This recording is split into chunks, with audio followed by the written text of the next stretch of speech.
What we are trying to do is speeding up on a bilateral level as Germany to come up with climate and development partnerships where we really want to combine the issues of transition to renewable energies, combining it with social aspects, how we can do so, how we can build up together capacity to transform the energy system and get it done together with the society, with civil society, with scientists, with various groups, interested groups in both sides of the partnership. That's something we can do and we have to speed up bilaterally. That's from my ministry. I can speak, the Minister of Economic Cooperation and Development, a program we are really focusing on those climate and development partnerships. But we have to do more than only bilateral transactions. We have to speed up on a European level and we have to speed up on a multilateral level. So I think the just energy transition partnerships are of big importance. It was pointed out a little bit by the minister from South Africa. It's always both sides of the medal. You have to have acceptance in a society, and there are people who are losing if we do transition. That's clear. We see that in our countries. We have areas of coal mining, and we have to do something then for the social and economical future of those areas and those people.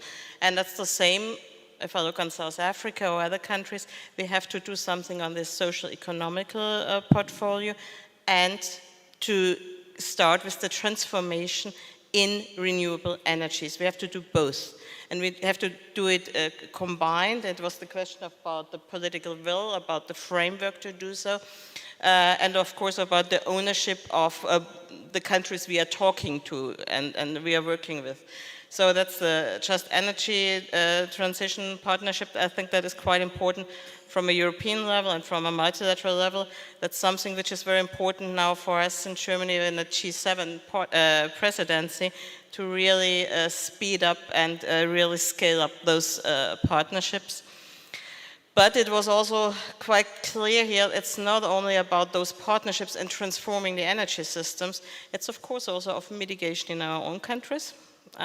We've seen the statistics, and it's always quite painful to see those statistics. It was clear, or it is clear, that we have to change our systems in Europe, in other countries, developed countries, to hinder the effects or to stop the effects on the whole world. So we have to work on mitigation in our own countries, and we have to do a lot on adaptation. We very much welcome that at the COP27 coming up, topics like adaptation and loss and damage are high ranking on the agenda. We would love to support that. We are trying, for example, from our ministry, well, as a whole, the plan is in Germany to put in 6 billion a year, beginning, we already put around 4 billion in, but starting with 6 billion in 2025 and doing that every year.